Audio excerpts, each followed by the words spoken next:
closer.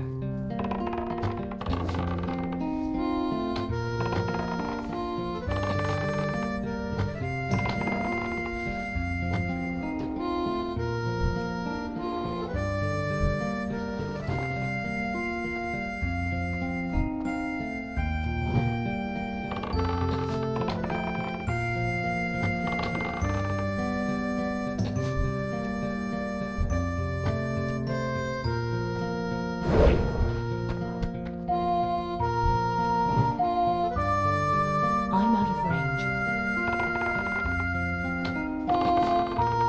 It is too far away.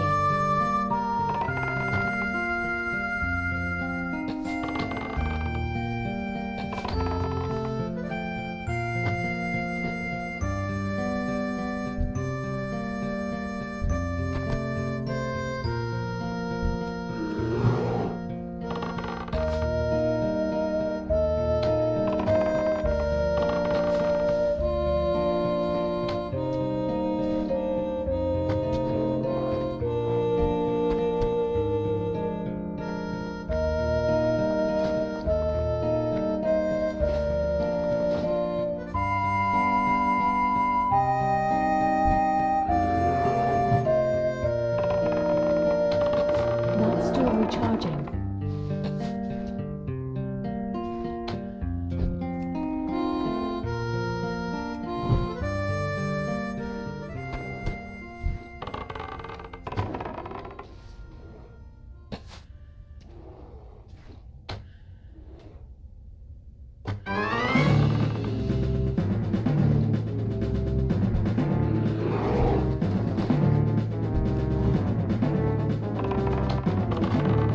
I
That spell isn't working.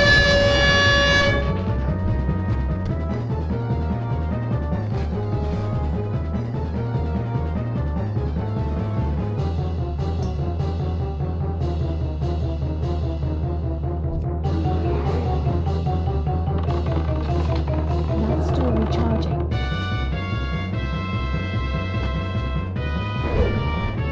Inventory is full.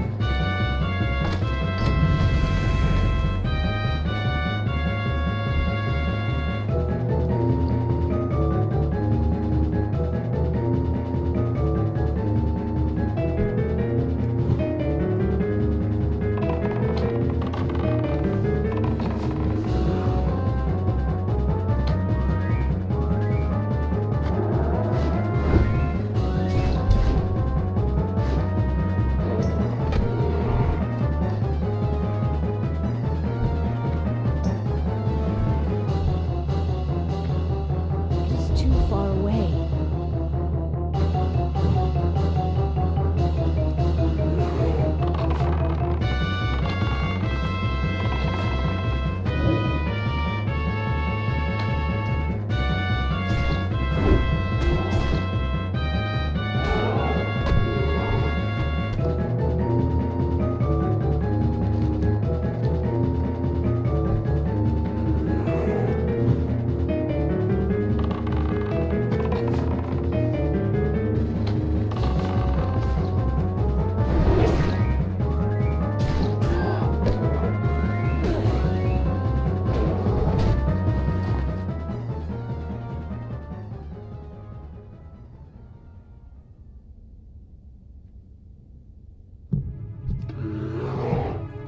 I'm out of range.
I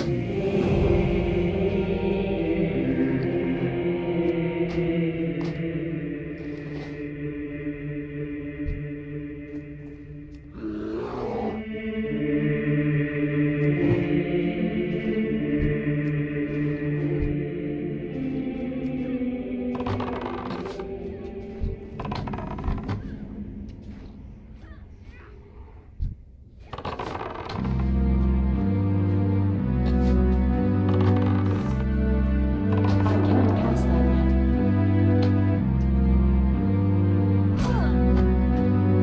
That spell isn't ready yet.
That's still recharging.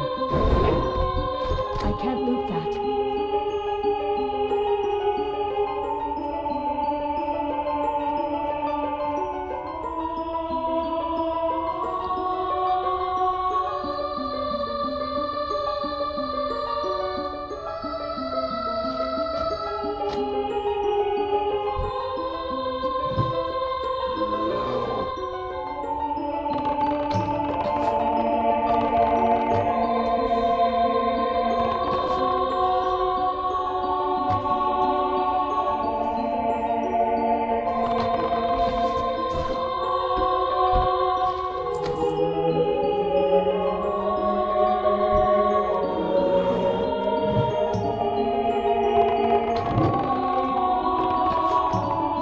It is too far away.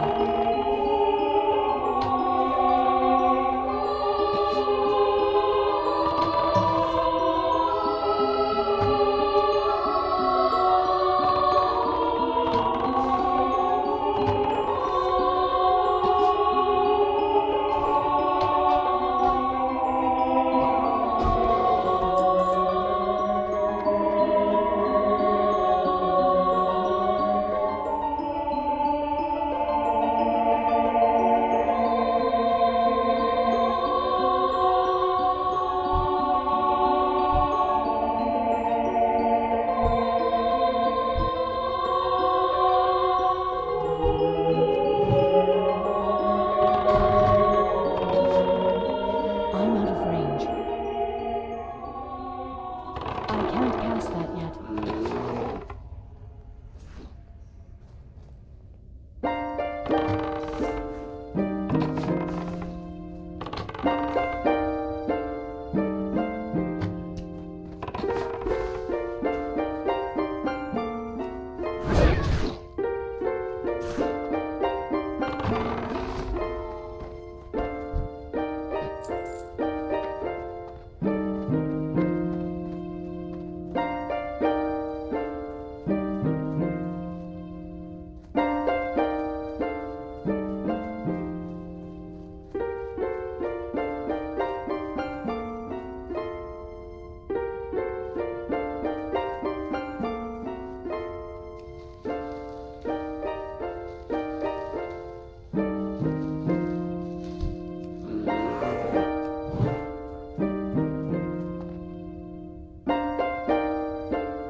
I need to get closer.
get closer.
I need a target.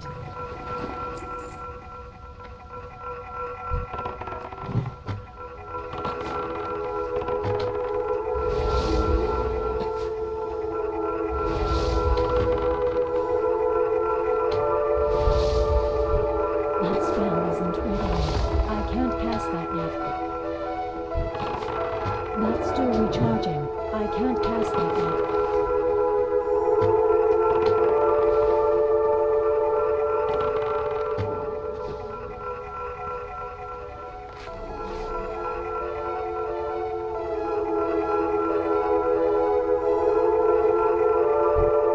Inventory is full.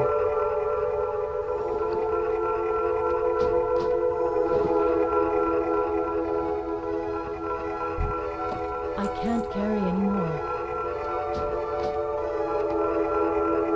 Inventory is full.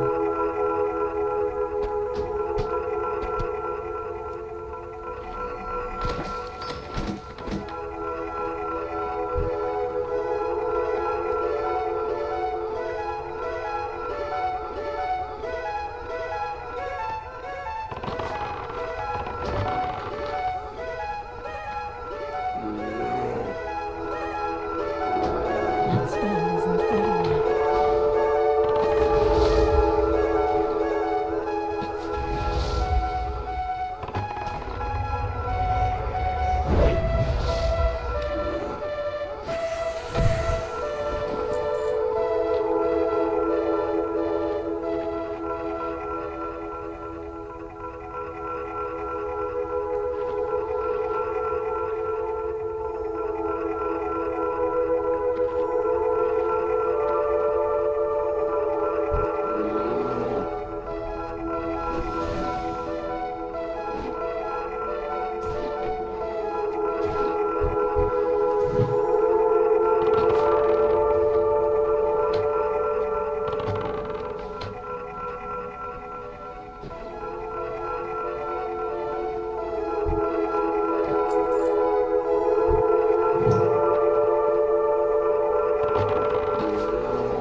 I can't cast that yet.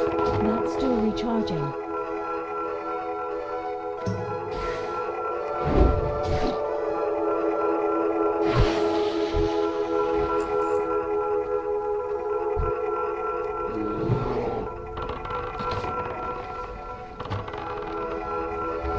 I'm out of range. That spell isn't ready yet. That's still recharging.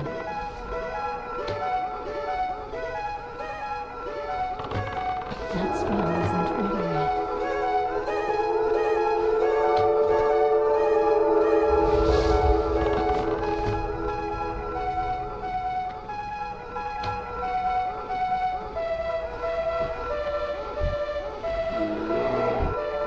I can't carry anymore.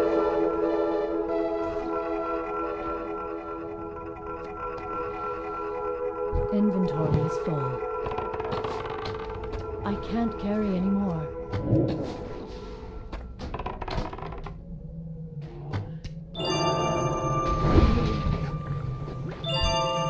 Inventory is full.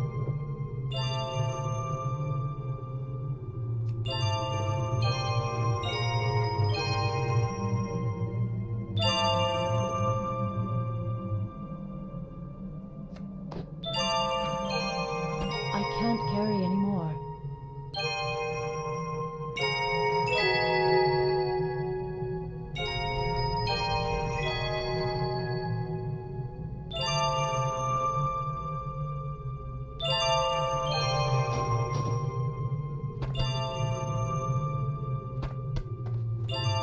I don't have a target. I can't cast that yet. That's still recharging. That spell isn't fading yet.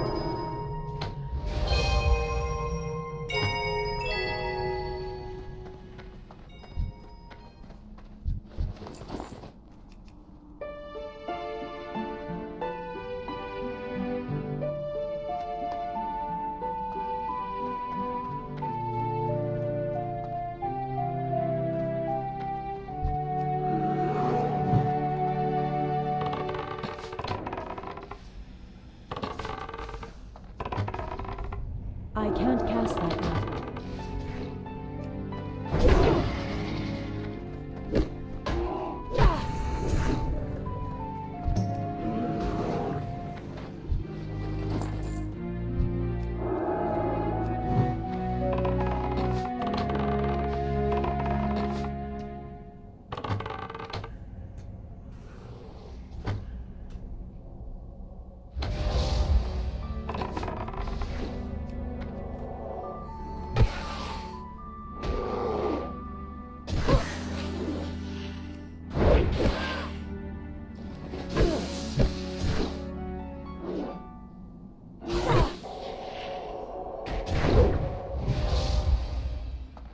That's still recharging.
far away.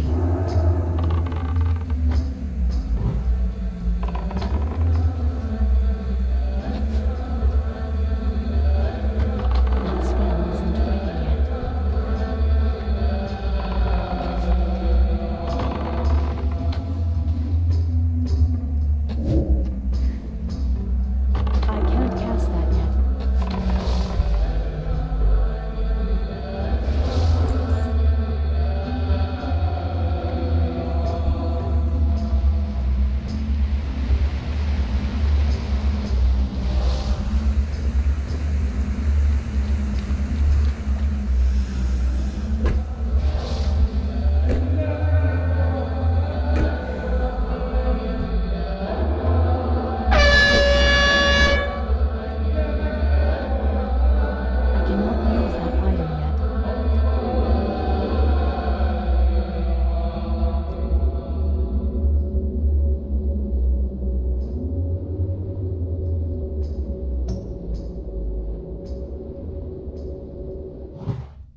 Peace be with you.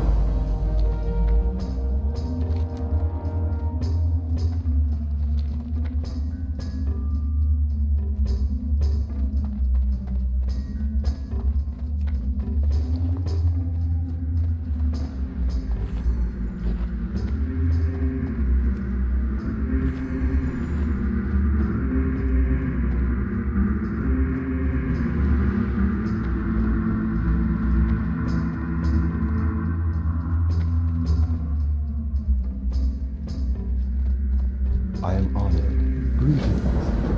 I will light your path.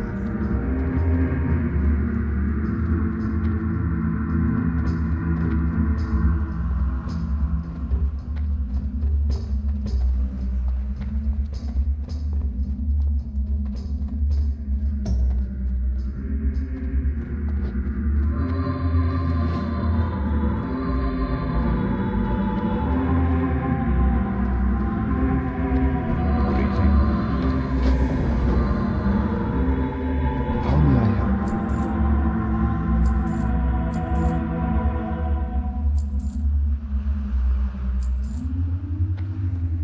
Till next week.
Farewell.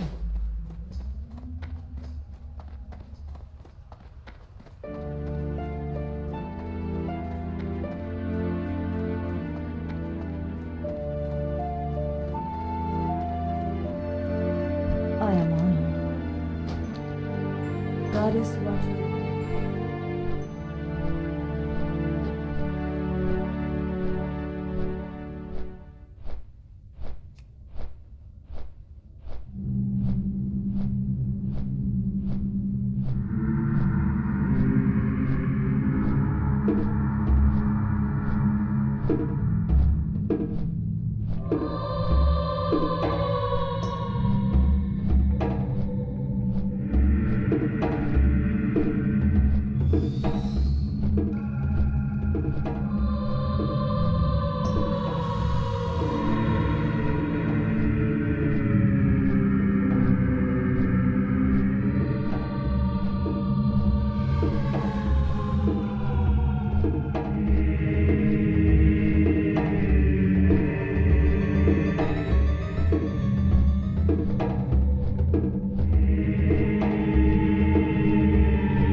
What brings you here?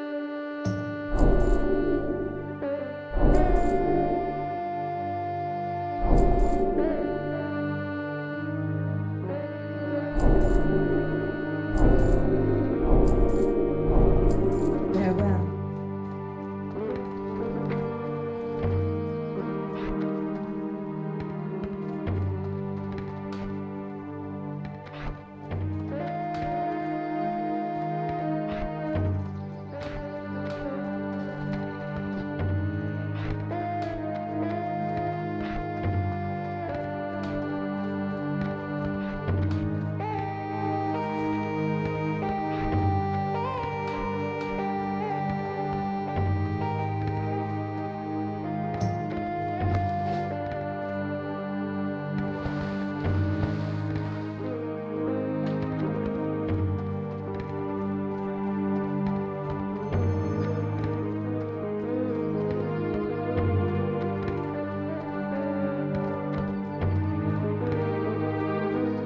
What brings you here?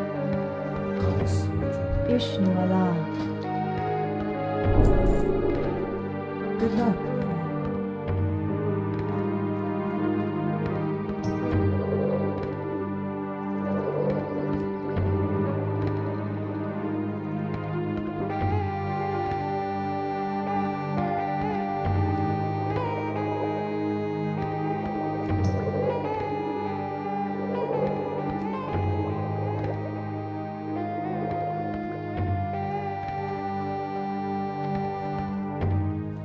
How may I help? Be careful. Elune be with you.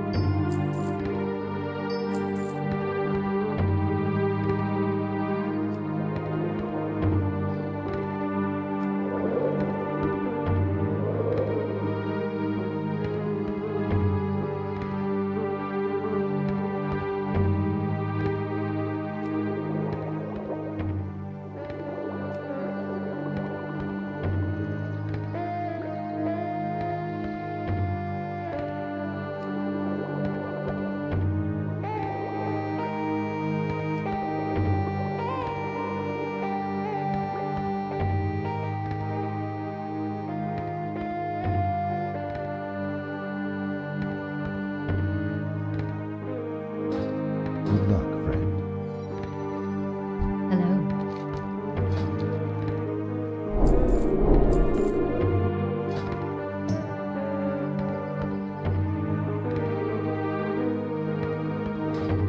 May the stars guide you.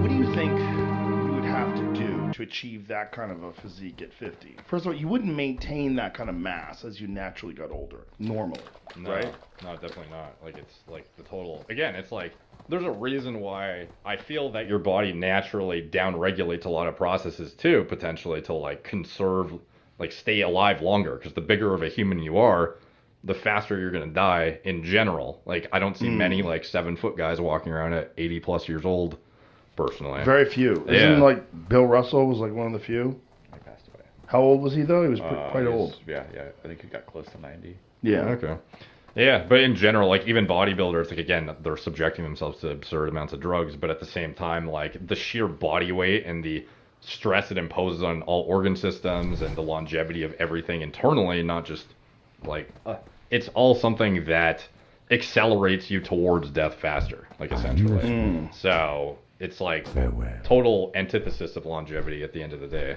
Right. So yeah, you're definitely not gonna be able to sustain that at 50, even on HRT. Like you're going to have to be, he's gonna have to like transiently push the envelope fairly often if he's doing multiple rolls on a consistent basis that require this look.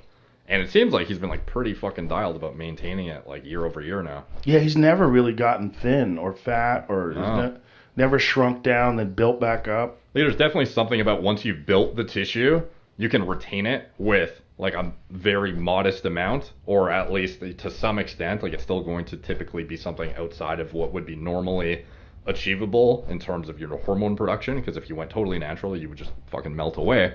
But a lot of it is the building the muscle. I'm sure you can attest to building muscle is magnitudes harder than it is to just like hold your physique. Yes. So like you could get away with maybe working out like a few times a week with like very moderate volume and maintain exactly what you have, but to actually build, you're going to have to go into a surplus. You're going to have to increase your volume. You're going to have to increase your, you know, your rest, your sleep quality, duration, etc. Like it's all very demanding. So it's not, it wouldn't be unthinkable that, or unfathomable, whatever the terminology would be, that he would use a shit ton or like a decent amount, blast, got to where he is, and then he could sustain it with what he deems to be not healthy, but like healthy enough that he can sort of just like cruise on it and like hold his shape for Right. whatever the foreseeable future of him doing these kind of roles. So what kind of stuff do you think someone would take to achieve that sort of physique? I don't think it's very dissimilar from what, like Liver King, everything he's doing is pharmacy derived and prescribed. Like there was a reason why the compounds he chose, some of them are, like for example, Winstrol, not something that has a clinical application generally, but like there are certain medications that are only available through a pharmacy legally. You can get prescribed by a doctor and get overseen by a doctor. So like I would imagine The Rock is not touching stuff like Trenbolone. That's, you know, like an underground product that is not going to have like pharmaceutical standards for its production, and it's just not like a safe compound. Not that any of them are safe, but like generally it's not the most I don't know, risk averse compound. And what are the risks when someone, especially when someone's like 50 and you're doing that? Like what are the risks? Significant like heart enlargement and like impeding the actual function of the cardiovascular system in general, kidney stress, depending on if you're using oral steroids or not, liver toxicity, neurodegeneration is going to be accelerated from high doses of androgens. Like across the board, it's just like broad spectrum, terrible for you. Above HRT. So it is that interesting moral dilemma. Like what do those people say when they're confronted if they do want to be this, you know, they're trying to be this character that is a superhero, and it's something that people are going to look up to, and you know they're a role model for young men. Look at this fit, healthy guy who's in the gym pushing it every day, the hardest worker in the room, like that kind of deal. Yeah, no, it's a weird, interesting scenario, and it's wild because it's like you can know for certain The Rock wouldn't be who he is if it wasn't for the steroids For and certain. his physique. The physique is the selling point. It's like a really hot girl who decided to just, you know, let herself go. Like, there's no way. Yeah.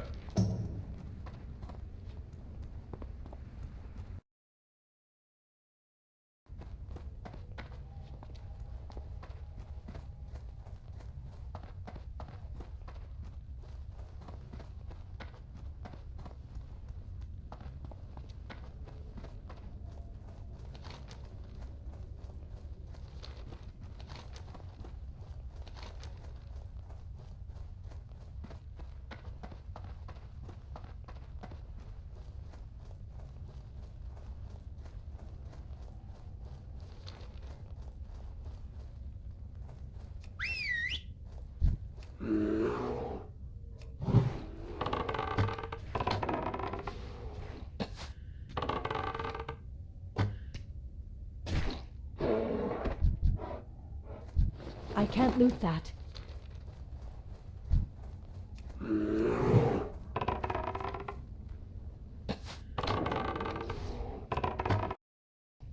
For someone like me, who like deals with a lot of pressure and stress and anxiety from I you know can't just loot being in that. the public eye and all that stuff, you need. I firmly believe that you need something way worse to counter that you voluntarily subject yourself to. Has it always been like, when did that really, has it ramped up more in recent years, or have you kind of like perpetually dealt with that since being I don't know, like you've been a public facing person for like a long time now, I've had like, it's like a trickle. Yeah. Like I've had a trickle of stardom. Yeah. It's like slowly ramped up, and it's almost like snake venom. Like I've got a little more bitten enough so that I can tolerate it. yeah. Because I've seen people that are really young that get really famous quickly, and it just wrecks them. It wrecks them Yeah. psychologically, and also they don't understand how to manage the input, right? So they're like reading comments about them. They're like tweeting and then responding to tweets Yeah. and going back and forth with people in Instagram comments. Like, dude, stop.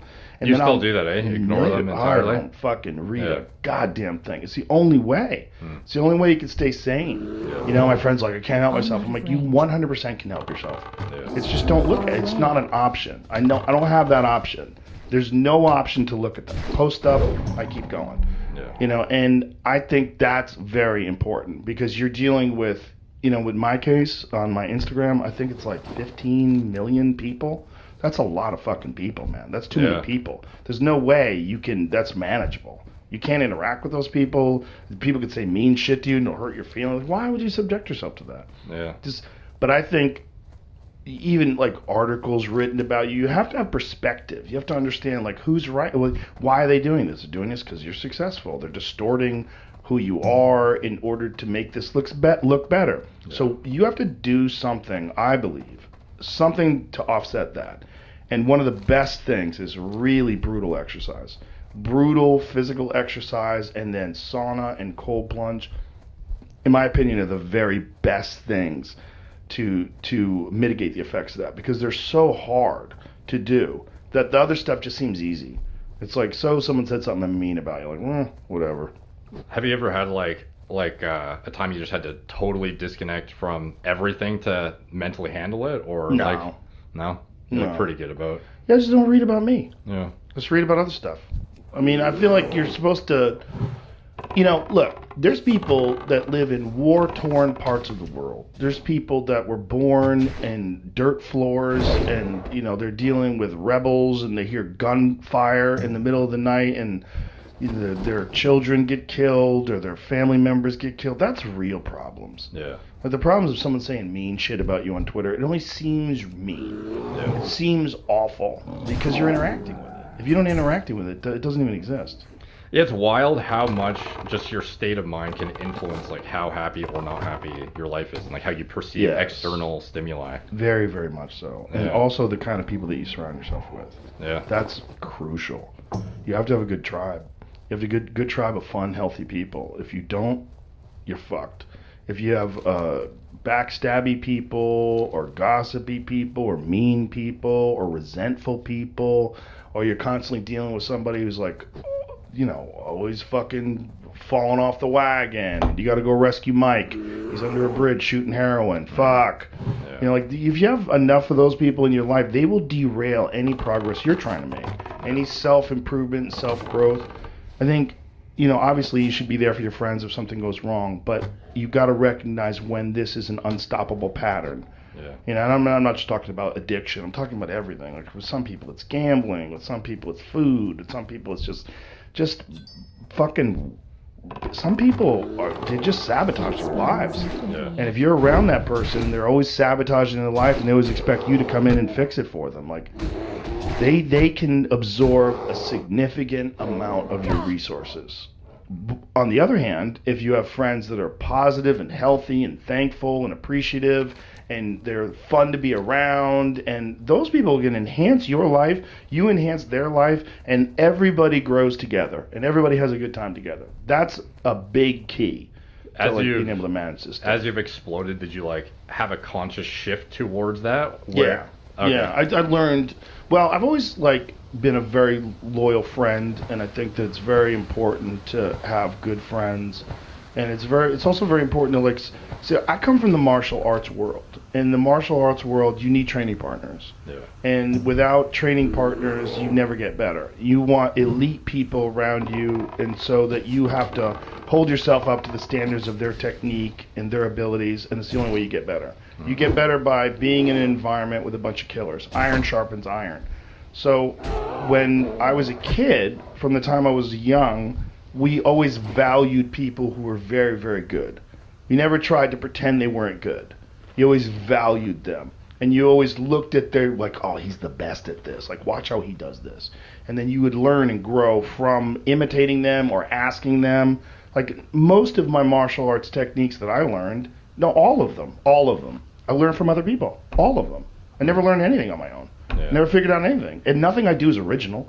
Everything that I learned how to do, somebody had to teach me how to do it. So I needed someone who was like really good at something that could show me how to do it. So when I got into comedy, one of the things that was so shocking was like there's this like denial of other people's value, or like, why is he getting this, or why is she so successful? Why?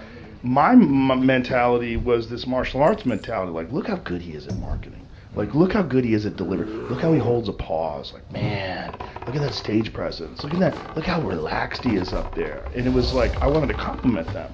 I'm like, dude, how you do that is amazing. Like, what do you do? Do you consciously do that? Like, how do you write? How do you do? Because like, I wanted to treat it like I'm supportive. Yeah.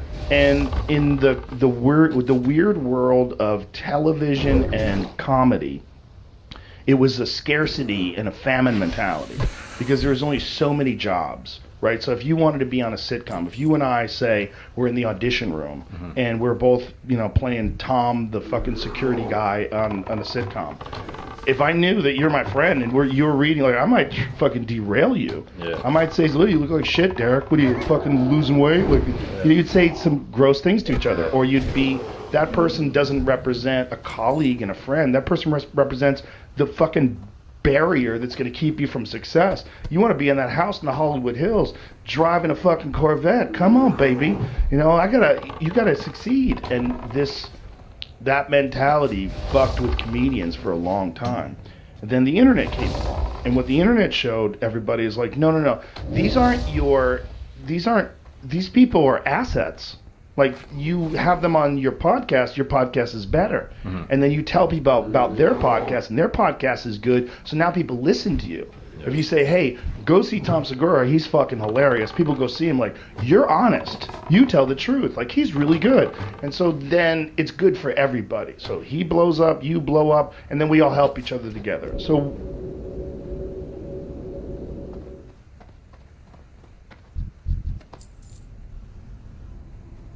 The Joe Rogan Experience. It's That's very still weird that we recharging. spent more on this than Russia spent doing the invasion. We now surpassed what Russia has spent. But what about this FTX thing?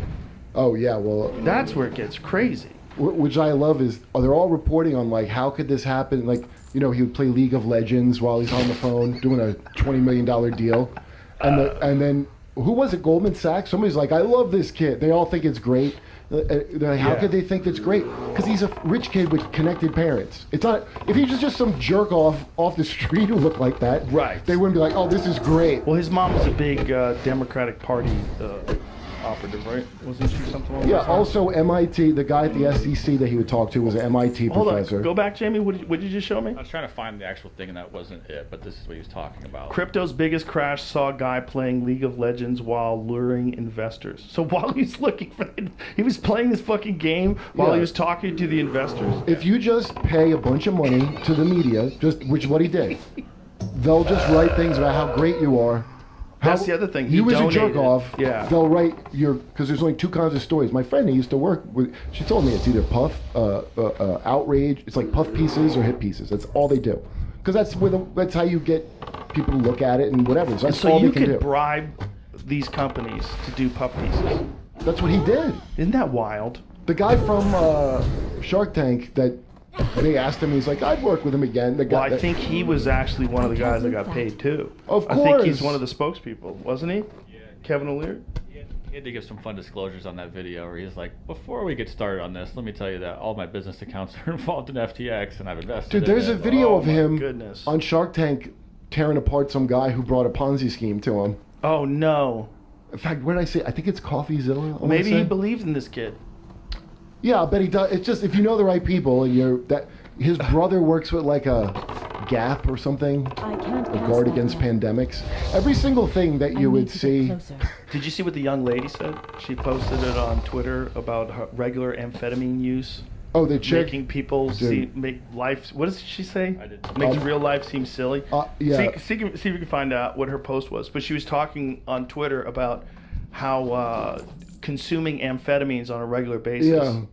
Here Yeah. it is. Made non-medicated life seem dumb. Oh no shit. It was. But you see the obvious things they're saying. Look, nothing like regular amphetamine use to make you appreciate how dumb a lot of normal non-medicated human experience is.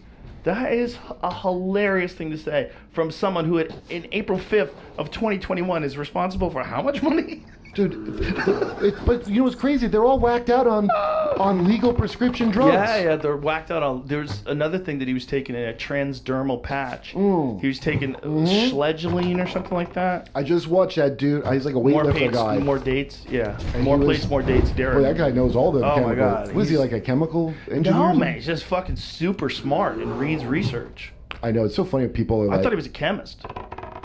everybody I ever knew that was some kind of fitness freak knew a lot of shit about. They weren't like stupid people that shouldn't do research. They were way ahead of Yeah. everyone else I knew. 'Cause you know how like weightlifting supplements. Oh yeah, man. Or Listen, I know a lot of people that know a lot of shit about like when you should eat for the maximum amount of absorption of the protein. What Yeah, right. How many grams per pound of body weight you Right. have to take. And, That kid with that fledgling, that's amazing. A kid that out of shape is like weightlifter knowledge of nootropics. a But it makes bodybuilding guy. sense. Yeah. That's his body. His body is his mind. His body's just carrying his mind around. What are the effects he said it does, where it makes you like enjoy doing like boring work or something? I think it was something along those lines. Let's find Derek's video on it because Derek describes it. But the Schledgeline one, he had like a nicotine patch. It was like a patch. Yeah. So he's just like getting that slow drip of whatever the fuck that That's Schledgeline crazy. stuff That is all stuff day. stays in you for a while. Those kind of things stay. Those ones where it stays for a while. You can't just go off it. Right, It's gonna be- transdermal. Not the So what patch. is- Yeah. I don't know. It's a 20-minute video. I don't know Just- what the part would be. Maybe. Just start it. Yeah, right there. That's the stuff. That's the stuff. Yeah. Sam. Play this. Okay, so he's gonna go. He has his medical disclaimer. He's smart about the way he handles stuff.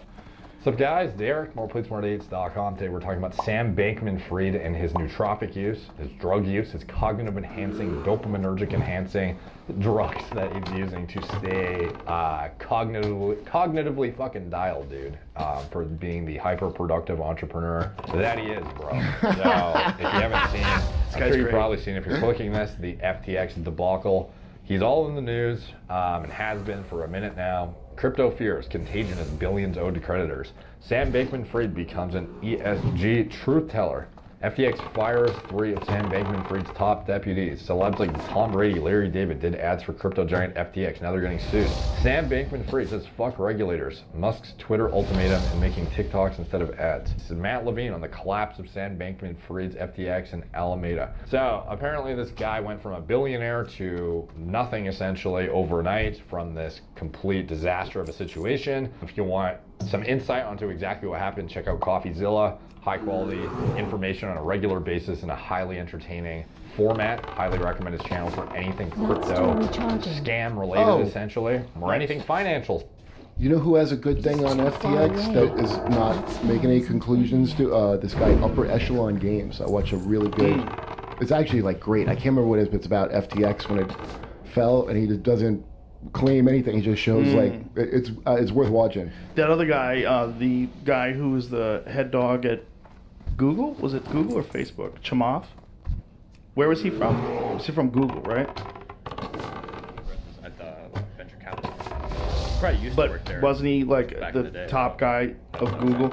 Anyway, he's a billionaire and he really understands it. And he actually Oh, I reached see out that to guy, them, yeah. contacted them, and said, you know, you should form a board. And they told him to go fuck himself. That's literally what they said to Was he him. like, go I love fuck this yourself. kid? He was like, he's a fucking billionaire financial guy who actually understands how Yeah. money works. And he said, look, this is what you guys got to do. Oh, Like, they- and they're like, go fuck yourself. Do you think the nootropics were making them arrogant? But they're on speed all day, man. These guys are jacked up on speed, And they're all making fucking. billions. And You they're know- fucking each other, all of them. It All just- 9 of them. In a house in the Bahamas, just smells Just- like nerd fucking. Just nerd fucking. Just taking Mountain Dew and Schledgeline, I cannot using a concentrate. trackball. I'm out of Tweets on the range. side of this are crazy. That's probably what he's talking about. What's he saying? Not still recharging. And Sam has some fatal side effects when eating with meat products. Yeah. Oh, so is that why he's a Pathological vegan? Gambling and Yeah, hypersexuality. it's that fearlessness. Pathological gambling and hypersexuality. Yeah, have you heard of this before on other? I've heard of this with other drugs. You know, I just realized the ultimate gift basket What? for celebs is the one FTX did, which is just a shit ton of money Yeah, oh, That's the better than best. than a- fake money. It is than a too designer far T-shirt. away. If that guy didn't go to war with that other guy, that's what happened, right? That dude dumped all of his coins. That's still He recharging. sold Oh, all of yeah. his coins, and they really Binance? couldn't cover it. The Yeah, yeah, that was his like rival. yeah. He had a whole back door installed in that, so that his kind of house, one of girlfriend or whatever she is, ran Alameda Research, Right. and then they had some They back funneled door. off Yeah. like $10 billion into Yeah. that. It's the whole thing is so wild. They were just Yeah. on speed playing with fake money. It's so funny to watch the videos where it's obvious, and all you need is people to be on board. Yeah. If all the right people are on board, that's Yeah. all it takes. It's like the Epstein Island thing. Yeah, everyone. It's like everything's to train you to get to be. Like you don't really get to pick if you say whatever your politics, right? Right. Whatever you would call yourself, you don't get to decide that. Like we'll let you know what you are. Right. You could decide maybe a gender. You go ahead and pick out a gender, honey, but you're not getting to pick. Everything else about your identity will be assigned to you from now on. You can only even that can only be assigned if it's convenient. You see what happened with the non-binary shooter? Oh, and then yeah. The transgender person on television says, "I could tell by looking at them that that's a man." Well, what do they do in that situation where they have? We played it on Jimmy's show. That is such a crazy thing to say. Like that is against everything you supposedly stand for. Did you see initially? So it's Al Franken, some other It is white too guy, far away. the reporter, the woman, and then I can't remember the black guy's name, but she's like, so first hearing the non-binary thing. So now they're in a bad spot because Right. you're supposed to like immediately go along with that, Right. and They're all, resistant. and this is like really screwing up their narrative of whatever they were going to say. This person was right, and so they had to turn the black guy because they're like, I hope, because we're white, like we can't say I need anything to like. get closer. I hope this is enough of a shield for us to say we don't want to accept that this shooter is non-binary, and then they had to get a trans woman to come and go. He doesn't look non-binary to me. So crazy to say. The whole rule is set up that way. In fact, I first heard about from that guy Adam Curry on here at ESG a long time ago. Yes. And I was like, oh, is that what that is? 'Cause I was wondering where all this bizarre. It sounds like it's a tax write-off. It's so like one. Like, are they must be making money in some way or Yeah. getting a grant to do this? Yeah, that's what Yeah, it is. It's exactly what it is. Yeah. It's wild. That's like what people FTX are did. they're profiting off of a mind virus. You could juke the numbers however you want. Yeah. If you pay into it. I Yeah. like a carbon, like your personal carbon. And it footprint. sounds good. You're trying to make the world a better place, a more equitable place, a Yeah. beautiful place, Yeah, a that more kid said just that. place, more diverse place. He said that openly, Sounds great. and also that it was bullshit openly to someone he thought was giving him a favorable article. Because they're all really, really kid gloves with this FTX kid. He must have paid out. I It can't is pass weird how that they yet. can do it, right? Like Yeah. some places not at all, and other need places to like get trying to closer. paint him as a This guy person isn't who just ready made yet. mistakes. Yeah, the whole point of giving somebody a shit ton of money is not so you have to give them orders of what to. They just have an insight. Like, no, he's one of the good ones. I know we hate billionaires here, but this guy gave us like, Millions. yeah, He duked out millions. Doesn't Bill Gates do that too? Doesn't he donate like millions Yeah. and millions of dollars to these because media he used to be organizations? he used to be a hated guy. Well, he still is by some. But I mean, in the media, I remember that when he was like a bad guy. You know, when they had the antitrust, Right. and now they can't say enough. And then you find all these things. Like I don't have kids, so I remember Common Core came out, and I would just hear everybody complaining about Common Core. And they had, that's the Bill and Melinda Gates Foundation Right. money made that a national thing. I didn't know about that at the time. Like a ton of Oh, look What at is him. this? It's listed as speaking at a New York Times event. Yeah, Is soon. in 2 days. Yeah. Oh, and he'll be there. He says. Which is crazy. Do they arrest him on the spot? I don't think so. That's wild. What happens there? I don't know. Wait, go down a little. See, wait, go down a little bit. Yeah, Larry Fink. So that's the guy. I think he's the guy that invented ESG, right? That's his thing, isn't it? CEO of BlackRock. I'm out of range. So is all these business folks. Yeah, there's another article. Benjamin Netanyahu. There's people in the Bahamas looking for it right now from like the crypto community. Wow. They're, It's a like, real- hunting them down. It's a real Epstein Island of notable people I coming. can't carry anymore. Oh, you gotta imagine. There's probably some bad people that lost millions. Billions. Yeah. I don't know how much people. Well, really had involved. I mean, a lot of people did, but I mean, some of them are bad people. You know what I'm saying? Oh, yeah. And can you imagine? All these people know, like Van Jones especially, you know that guy knows the deal because they got him on camera. What's his name? Filmed them. They're like, you know, this is all bullshit. Talking about Russiagate. Do you remember that? Yes. I'm forgetting the guy's name, but Veritas. Veritas. Yeah. James O'Keefe. So that's him. I mean, it's not cut anyway. Van Jones Right. is saying it. I know a bunch of people from, especially being in New York, and all the comics would do cable news stuff. You know, like Red Eye. That's would do. still And you meet these people, and they're all like, they all know the game and assume you I do need to get too. closer. And then if I meet people that think it's all like, they just can't imagine something nefarious was. Oh yeah, of course. Zelensky's there. He's not busy. Boy, that guy Give a really. speech with a tie on. He's getting around.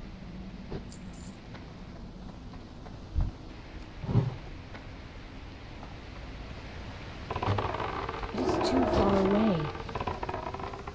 Not still recharging. Is there any path, like, as you got to comedy, like, obviously you've done a bunch of different trajectories, and you did the reality show thing, you're an actor, you did, like, a bunch of different stuff. Is there any path that you, in hindsight, wish you leaned into I harder, or, can't cast like, that. fleshed out more? No, I'm not definitely arranged. not. No. That spell isn't ready. No, I think it was good to do Fear Factor just because it made me realize I don't ever want to do that again. I need It was just for more money. Because the Fear Factor was something, it was a great job. I'm very happy that I got it. I worked with some great people. It was a lot of fun. Matter of fact, I was just hanging out with one of the guys that I did it with the other day. But that was only for money. Like, I only did it for money. Like, podcasts are fun. Like, stand-up comedy is fun. That's the most fun. Stand-up comedy is the most fun. UFC commentary is fun. It's fun. Yeah. It's more fun to watch. More fun to just watch fights. Yeah. But commenting on fights, you get to watch from like right there. Like Yeah. the fence is like right here in front of you. Thank you. It was pretty fucking amazing. But no, none of those things. I'm definitely glad I got the acting out of my system. I don't like doing that. I don't like. That's the least fun. Yeah, I think some of, like, obviously I'm just speaking objectively from what I see, but some of the most, like, hyper successful individuals like yourself, it's being, like, hyper talented, but then also, like, fortuitous timing in a lot of different scenarios potentially, and, like, there is some luck involved. Yeah. Like, I'm wondering, like, if you were to be, like, there's so much pressure on social media now for young guys, especially at younger and younger ages, to be, like, this crazy successful entrepreneurial individual, even when they're, like, fucking teenagers or something. And what would you, if you were to go back and be a teenager or a young 20s guy now, and you're starting from scratch, how would you approach it? Like, It's so much different. It's so hard to say. Yeah. Because when you're under the public eye of social media, and even if you just have a small account with like 500 followers, you still are under the public eye.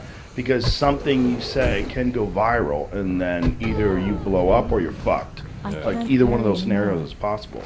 So it's managing your life today is so much more problematic. It's so much more difficult. Inventory is full. I couldn't imagine being I a can't teenager carry in high anymore. school with a fucking TikTok account.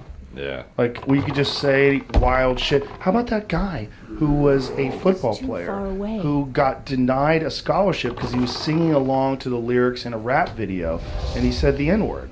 So there's Oh, a video of him Jesus. singing along to a song he likes, and Brutal. they kicked him out of the college. It's fucking wild. When It's was that? crazy. Recent? Very recent. Yeah. And he's like top draft pick, like an elite quarterback.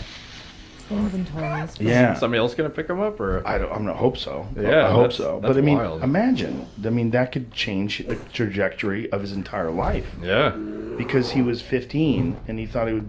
He was just rapping along to a video. Like, how do you? They're saying it. Why can't I say it? Like, you know, your frontal lobe's not even formed at 15. Yeah. And to hold that kid to that from that moment for the rest of his life. And that's just one example. There's so many examples of people ruining their fucking life on social media because they don't know any better because they're fucking 14 or whatever. And it's like, I wouldn't want that. I can't imagine that. I couldn't imagine growing up with that kind of connection to people. And I think in some ways it discourages people taking chances. it discourages people really finding themselves and how to express themselves. Like, if every stand-up set you ever did from the beginning of your first open mic was online and available to people, that's horrendous. Yeah. Yeah, I guess all like the crash and burns and all like the trial and error. Yeah, that would not Yeah, and then if you read those comments, like, you fucking suck, quit now, like, that get in your head, you know? Oh, you, for sure. You can't move past it. Most of my It's still bombings, like all recharging. my bombings really, were just in these weird fucking nights and weird places, and you get over it, and then you move on, you just go, ugh, that one sucked.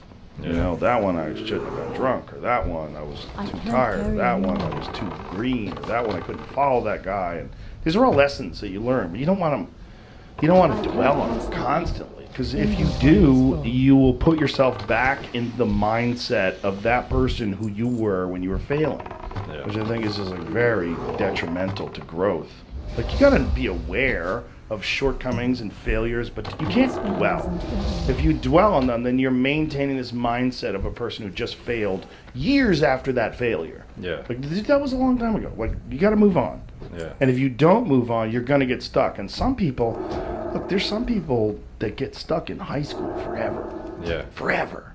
We know those Still stories. recharging. They had failures in high school. Maybe they got beat up in high school. You know, maybe they were an asshole and they got their comeuppance in front of the whole school and they never recovered. Yeah. They never recovered. Maybe they were a dick and they were talking shit to some guy and he just beat the shit out of him in front of everybody. And like, no. And every day that guy wakes up, fuck!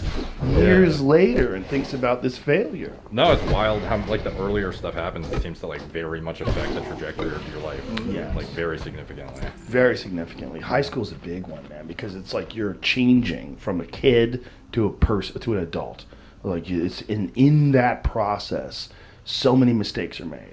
See, the wild thing is how even at your level of success, you trying to wrap your head around what you would do as like a young guy, you Yeah. can't even fucking fathom it. No. So like imagine how overwhelmed some Right. clueless 18-year-old kid is. I can't imagine. Yeah. It's terrible for them. I think it's really terrible. And it's so available. And also, it's addictive. It's Yeah. not like something that's available that you don't really need to go to all the time. Everyone carries a goddamn phone with them everywhere they go. Yeah. So you're always connected to this. And kids are ruthless how they talk shit about each other on the internet. Oh my Yeah. God, they're so mean. Yeah, I wouldn't want to live like Isn't that. ready yet.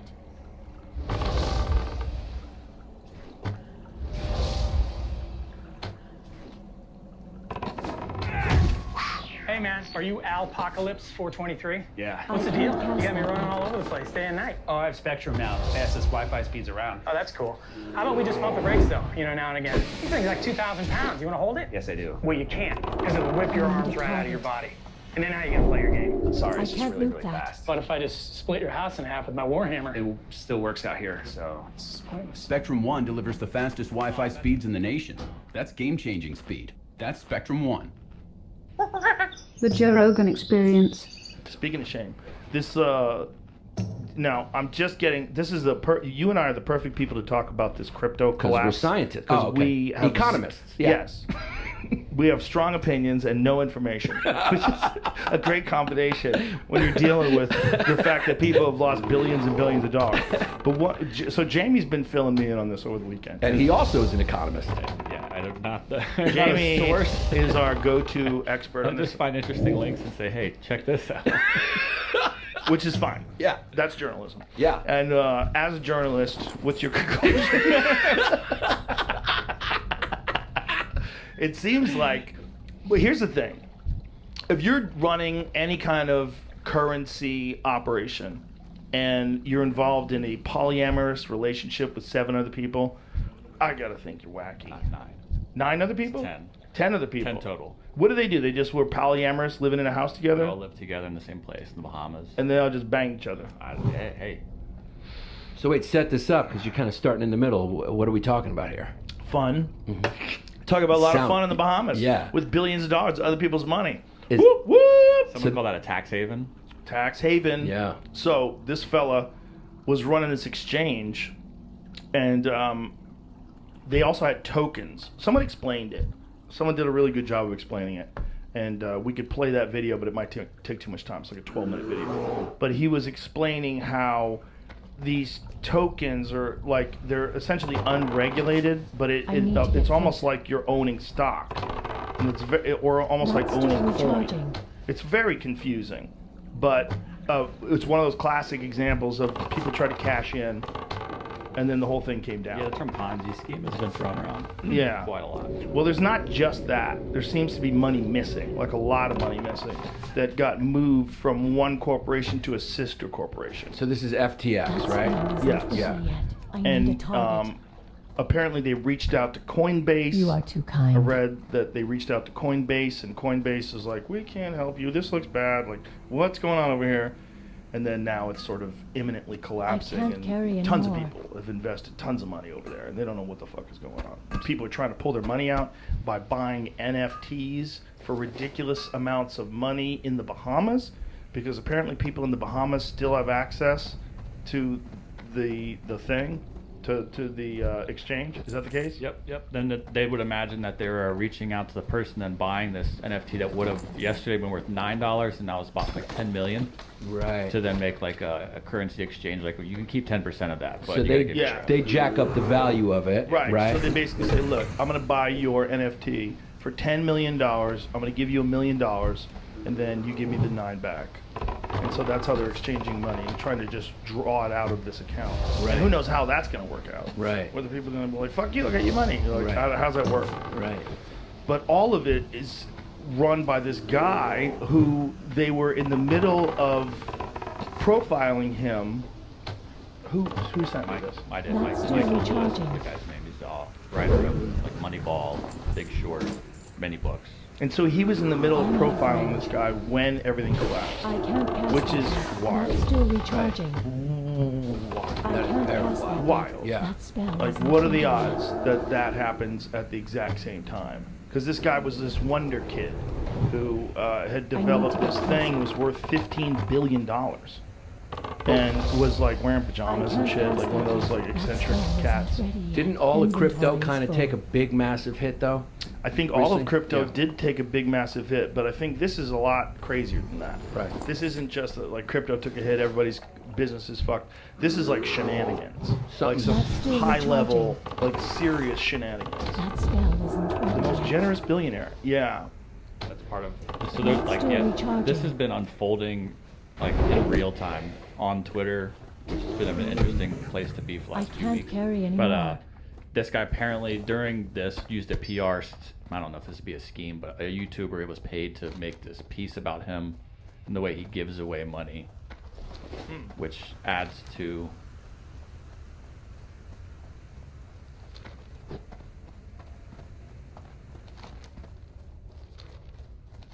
Well, he wanted people to know. Well, he wanted people to know he's a good guy. Correct. He reached out to Elon apparently while Elon was buying Twitter and offered to chip in $3 billion. And he said, Elon said that set his bullshit meter off. Because like Elon's a serious dude. You say he's like, this guy's 3 million liquid, or a billion rather, 3 billion liquid. Like, does he have that money? Right. That's a lot of money. Right. Say like we're gonna buy Twitter for 44. I'm in for 3. Right. 3 billion? Right. That's a crazy amount of money. Yeah. And so Elon said that set his bullshit meter off. Right. Because like, where did he get the 3 billion? Yeah. You can't just say that to that guy. Right. He's like, oh cool. He's not gonna just say, oh cool. He's gonna know basically what you can and can't. He's the richest guy in the world. He understands money. Right. And he knows who really has that money and who may be laundering.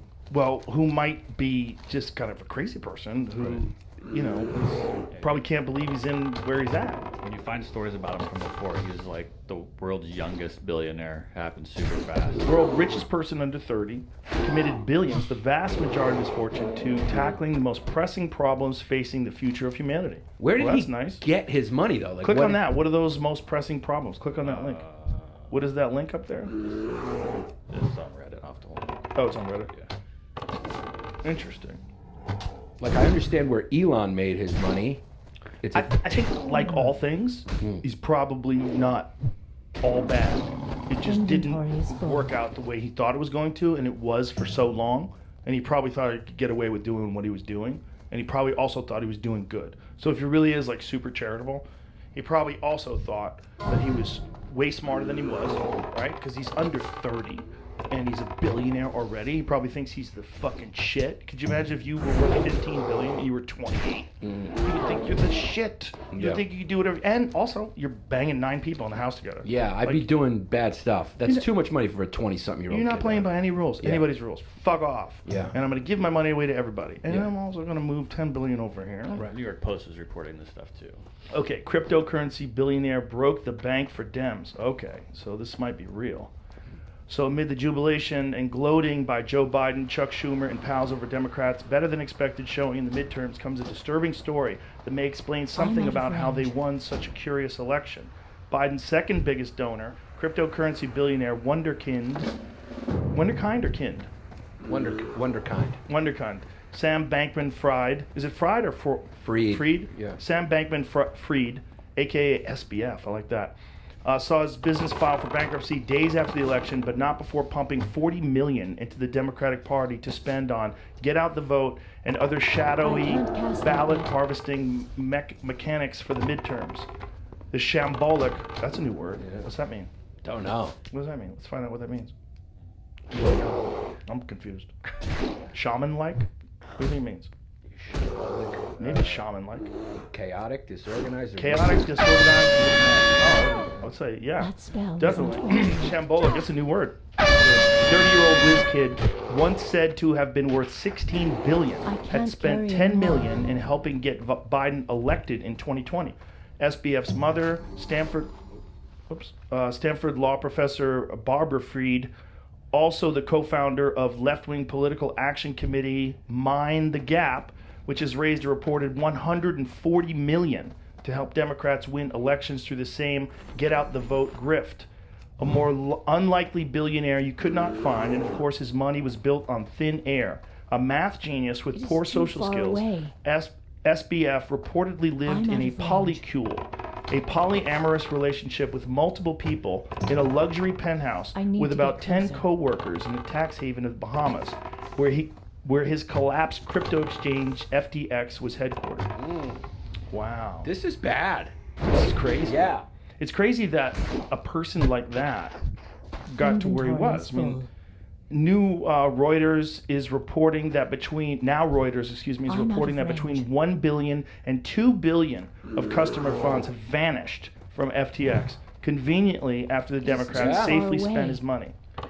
At the very least, this is the New York Post. At the very least, it's the same negligence and lack of due diligence that the celebrities that endorsed companies like this didn't do. You know what I mean? It's like, well, how could they know, right? If you're a celebrity, just like play devil's advocate. Yeah. If you're Matt Damon or whoever, Kim Kardashian, I mean, people are making money with Bitcoin. There's Bitcoin billionaires. There's Coinbase, which is apparently doing very well. There's Bitcoins that are sponsoring sports. They sponsor arenas, right? They name arenas after them. Actually, I think they have to change one of the arenas. This was one of them, yeah. Yeah. Oh, it did? Which one? Was it Miami? Miami, yeah. Of course it's Miami. It's where all the coke is. Yeah.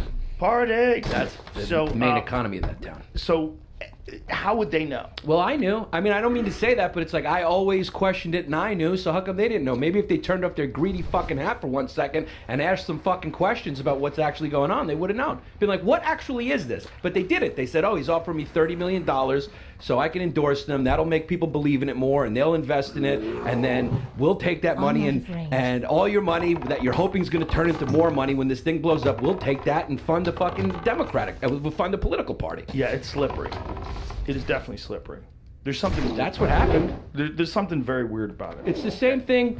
Like, what's the cult again? I keep forgetting. What he did with the Seagram's daughters, they funneled all the money into his little cult. And with that money, he was able to get the Dalai Lama and a couple other people that gave it legitimacy. And then other people going like, it must be legitimate if this person's in it. And they started giving him all the money. And all he was doing was branding women and fucking them. What did they think he was doing, though? They thought he was doing this self-help thing and empowering women and teaching them how to be more rigorous and I'm very ignorant to this cult. Oh, it's incredible. When I found out it was involving Hollywood people, I was like, yeah. But yeah, gave up on the actress from Smallville. There was a few other people, and but it was all over the world. It wasn't just Right. L.A. and it was based in Albany. First of all, that's how you know people are stupid. Because if I'm not. If you're buying into a cult that's in Albany, you're stupid. And then they went to Albany to attend this little weekend retreat. Bad place to live. It's Albany. It's a shithole.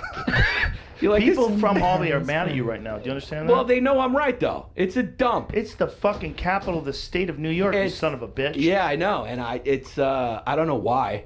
It's a shithole. It's a fucking dump. I can't But they trust did the that same yet. exact thing that these crypto people did, specifically this kid Free. It's definitely not the Bahamas. It's not the Bahamas, no. Right. Like, he got it right. Yeah. This kid got it right. Got the billions. Like, Bahamas. Yeah, he went to the Bahamas. Yeah. That is a pretty wild thing to can't do, though. carry To be anymore. living in the house, banging all these people you're working Inventory is with, full. raking in billions, funneling some of it to the Democratic Party, doing all this philanthropy work, probably thinking you're a fucking gem of a person. Yeah. Until it all comes crashing down. But if it didn't come crashing down, that's like the Bernie Madoff thing. If it wasn't for the 2008 crash, would Bernie Madoff have been able to keep that hustle going? Oh, he was so good at it. He was so good at Oh, it. he was so good. He used to show up at his clients' sons' baseball games and answer their phone calls. Carry anymore. Of course he did. He really was a good con artist. Of course he did. He showed great attention to them, so they didn't look Too far away. at the stealing hand. I need to get. I mean, but you know, the Democratic Party should have done a little due Still diligence, been like, recharging. "What is this?" They didn't Or ask questions not. either. Or They, not. They just took the money. They took the money. Why? It's not their fault. What the fuck far are they supposed to away. do? If this lady set it up with her son and he's fucking funneling that money, yeehaw, let's go. You don't have to go and do an audit on their business and make sure it's running right. Give me that money. But I not don't even. care where you got it from. I need to get I don't closer. know nothing. Yeah. When people come to see your show, how much of it is cocaine money? How many people are coming to see Giannis Papas that are secretly coke dealers? I would say probably 0%. Well, I don't More know. than one? More, maybe one. Yeah. Come on, all the In shows you've Miami, ever done. 100% Miami. Yeah. Out of all the shows you've ever done, Yeah. how many people paid for your ticket and they were involved in illegal activities? That's different, though. I'm not the government. I'm not government is claiming to just be good. we're just accepting I'm a little not money. We don't have afraid. time. We're running a campaign. We're trying to Yeah. overturn this Roe v. Wade bullshit. Yeah. Come on, man. We're trying to codify Roe v. Wade. We need money. That's what I love when they turned over Roe v. Wade. The first thing they did is give us money. Yeah. Give us more money. That yet. We need donations. It's the only way we're going to fix this. Yeah. And then, This they. article I says that can't they carry used it anymore. like Greta Thunberg.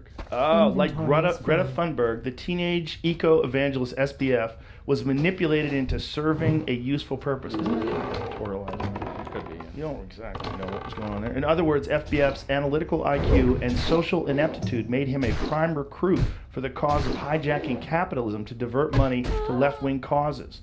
Whoa.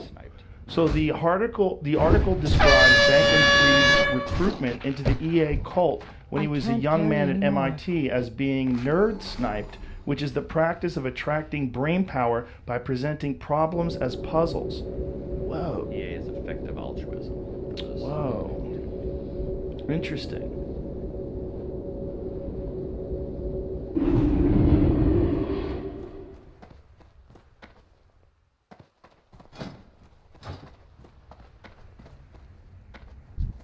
Ah. Ha ha ha.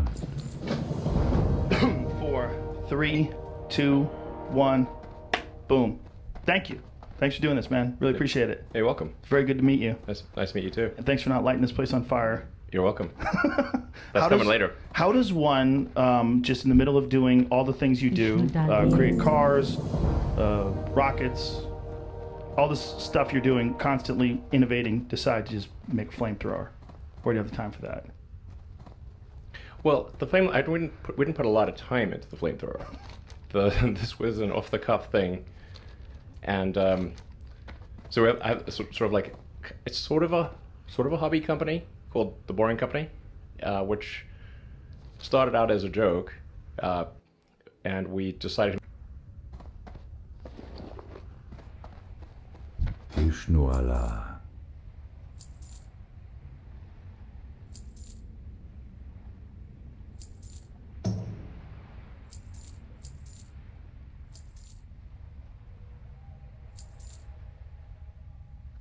May the stars guide you.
King C. Gillette is a complete lineup of tools and facial hair care products. This is the Style Master, designed to style your stubble in one stroke. A pivoting metal head that defines every edge, and 3 comb lengths for added versatility. One tool that helps you choose, change, and master your style. King C. Gillette. We made USAA Bank for members like Sam. He pushes his limits, but not his budget. USAA Bank helps Sam do more with no monthly service fees. USAA. What you're made of, we're made for. Hi, that was a great start to the day. We ran in because we knew that Carlos Nassar was here, and he competes tomorrow. He competes today. When you're watching this, he's about to compete. Go get your tickets. Go watch it. 89 to be ridiculous. And he did exactly what I thought. He's one day out. He snatched 120. Clean jerked 150 kilos. He back squatted up to 200 for a set of 5, which I thought was kind of weird. And he's looking big. I was fortunate enough to speak to his coach and to speak to him a little bit about his training. They told me about, like, basically they've been doing a 40-day training camp at altitude. Carlos has hit 225 kilos 8 times in the clean and jerk. That's 8 kilos over the world record. So he is looking unbelievable right now. He's gained like 6 kilos since the Europeans, where he weighed in at 84. He's like 90 right now, so he'll just cut down a kilo. He's at the perfect body weight right now for this. And they basically said that, in fact, I'll go through like what days they train heavy in another video, but he's looking to be in great shape, so that was very, very cool to see him.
Champ, who I believe used to compete for Austria.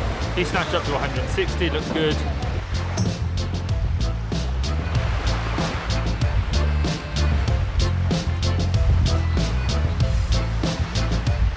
Marinov? Is that his name? Who's the other guy from Worlds last year? Short hair. Yeah, I think he snatched 160 kilos. I think his name is Marinov. So, in general, the Bulgarian team looks decent. As that was happening, Solfrid Poander was lifted in from Norway. She looks amazing. I mean, bear in mind that the European champs last year, she won with a 110 snatch and clean and jerk, maybe 142. She just hit 110, easy single, 144 clean and jerk, cleaned 147, missed a jerk. She's had a hand issue. I was just talking to her there, she said she hasn't snatched over 80 until 2 weeks ago, and now she's already gone from 80 to 110. So she's like, she could genuinely win the 87s. She looks really good. Kom igen. Och flyt och spänna. Kom igen.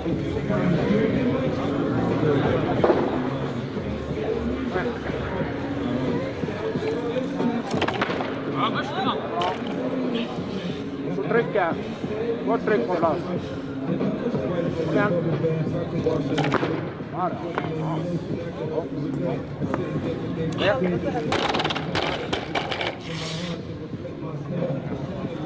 Come on!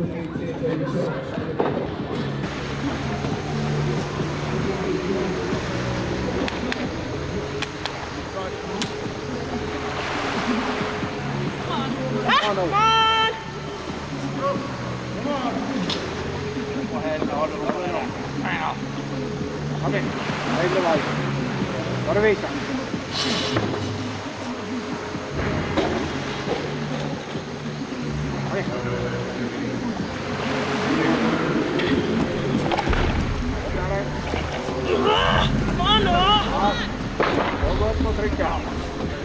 Come here. Go back. Up. Left shot. David Leiter was here. He clean and jerked up to 210 kilos from New Zealand. Eileen Sukumatana from Australia was here. What did Eileen do? Powers. 85-90. I spoke to her coach, Coffer, and he said they arrived at 5 a.m. last night, or this morning. So literally, like, terrible travel, and then she goes in and does that. So that was the first kind of session altogether. Then we got to see Team Armenia and China turned up. Be careful. Really, I was just excited for Team Armenia because Simon Martirosyan finally appeared. Obviously, he's always been a 109. He's been a two-time Olympic silver medalist. The world record holder in the total still to this day in that 109 category. He did have the world record snatch and clean and jerk. 199 he did, and a 240. So he's a great lifter, and he disappeared for a while because he's been bulking up to that super heavyweight category. And he turned up now. He weighs 130 kilos, he told us, and he looks thick and super strong. He did some 110 muscle snatch doubles. He did a 120 muscle snatch, which was quick. 160 kilo clean and push press, and that push press, like we were talking, compared to the Lasher push pressing, obviously he's not as strong as Lasher, but like his push press is ridiculous. So hopefully he's in really good shape and we can see him get somewhere over 200 in the snatch and somewhere over 240 in the clean and jerk. I think the battle between him and Akbar Jurayev, who will hopefully turn up soon, will be amazing as they move up into the supers. They could actually push, you know, Gore and Lalian and maybe Lasher, you never know. I mean, probably not, but you just don't know.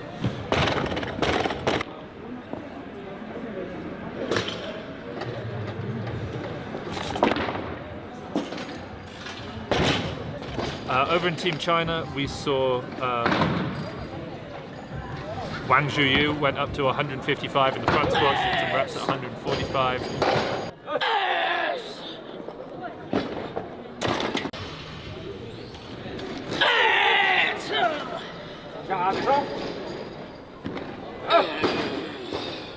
Giga Chan, aka Liu Hanhua, who's competing today, when you're watching this, he snatched up to 140 kilos because he didn't train yesterday. 140 snatch, 150 clean and jerk. 140 is kind of heavy to be doing one day out, but clearly he feels good. And I think that's about it. So we just caught up with David Leite and Enzo Kworgi. Enzo just turned up. He just won his case against the against the Netherlands board of directors, team, whatever it is, so that he can compete because they've won, they're let him compete, which is crazy. So really cool to see him here. So yeah, stay tuned, we'll get some more content out.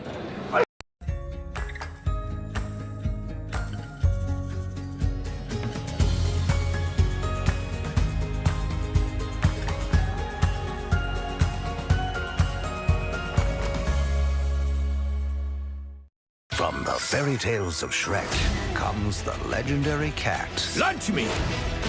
With 9 lives. The legend will never die! 8 lives. Do you like gazpacho? 7, 6. Does this have shellfish in it? 5. Watch! 4. Watch! 3. Watch! 2. A cat always lands on his feet! You are down to your last life. I am not really a math guy. Puss in Boots, only in theaters, rated PG.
That was just an unbelievable day. Matty Rogers went heavy. The Kazakhs popped off. Lasha had his big session. We saw a world record in competition. This day has everything. All right, day 6 is potentially the biggest start to a day we've had. That first session was pretty insane. Oh, by the way, Ho Sing Chun competes tonight against Luo Xiaomin, Luo Shifang. It's going to be like ridiculous, so watch that. So at 9 a.m., Matty Rogers from USA, who's dropped down to 76 by the way, not 81. She's been in the country for 12 hours and she comes in, hang snatches 110